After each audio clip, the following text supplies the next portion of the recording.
गणेशशरणं परमपावनं सिद्धिविनायक गजाननं नित्यस्मरणं परमपावनं सिद्धिविनायक गजाननं। ఓం శ్రీ మహాగణాధిపతయే నమః। ప్రమాణపూర్తిగా అనే పదం ఎంతో పవిత్రమైనది। దేవుడి మీద ప్రమాణం చేసి అంతా నిజమే చెబుతాను, అబద్ధం చెప్పను అనే డైలాగ్ చాలా సినిమాల్లోని కోర్టు సీన్స్లో మనం చూసే ఉంటాం। కనిపించని దేవుడి మీద చేసే ప్రమాణానికి విలువే ఉంటుంది అని చాలామంది తేలిగ్గా కొట్టిపారేస్తుంటారు। కానీ కాణిపాకంలో మాత్రం అలా కాదు। కాణిపాకంలోని వరసిద్ధి వినాయక స్వామి ముందు ప్రమాణం చేయడం ఆషామాషీ వ్యవహారం కాదు। స్వామి ముందు ప్రమాణం చేస్తే దాని ప్రభావం చెప్పలేనంతగా ఉంటుంది। అందుకే నిజం తెలుసుకోవడానికి కాణిపాకంలోని వరసిద్ధి వినాయక స్వామి ఎదుట ప్రమాణం చేయిస్తూ ఉంటారు।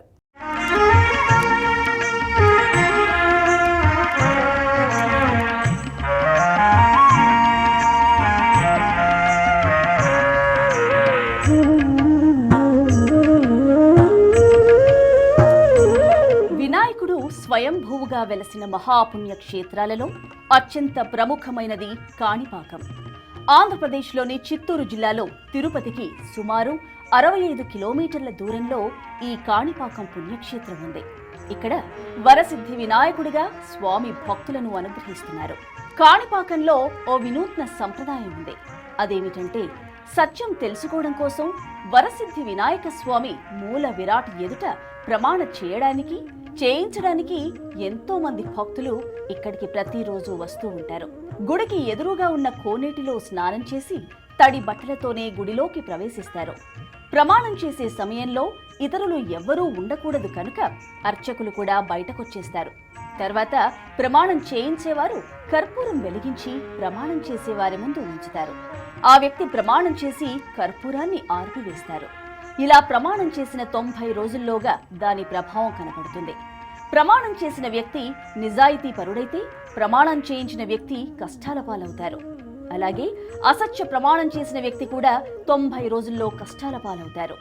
ఇది వేలాది సందర్భాలలో నిరూపితమైన సత్యం। ఇదే విషయాన్ని అర్చక స్వాములు కూడా ధృవీకరిస్తున్నారు। ఇక్కడ సత్య ప్రమాణాలకు నిలయంగా చెప్పుకుంటూ ఉంటాము।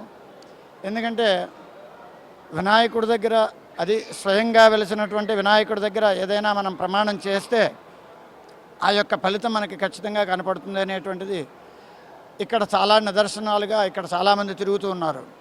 పూర్వము 1950వ సంవత్సరానికి పూర్వం ఇక్కడ ప్రమాణం చేసిన 3 నెలల తర్వాత ఎవరైతే సక్రమంగా ఉంటారో వాళ్ళకి అనుకూలంగా మన హైకోర్టు తీర్పు ఇచ్చేటువంటిది అనేటువంటి దానికి సాక్ష్యాధారాలు మా ఆఫీసులో ఉన్నాయి।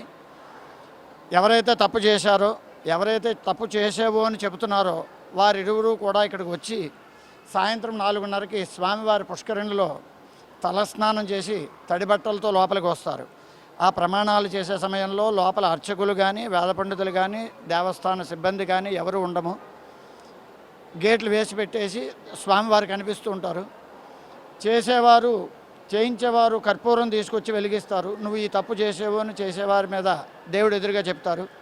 నేను చేయలేదు అని వాళ్ళు తప్పు చేయలేదు నేను అని చెప్పి అతను ఆ కర్పూరం ఆర్పేయడం జరుగుతుంది।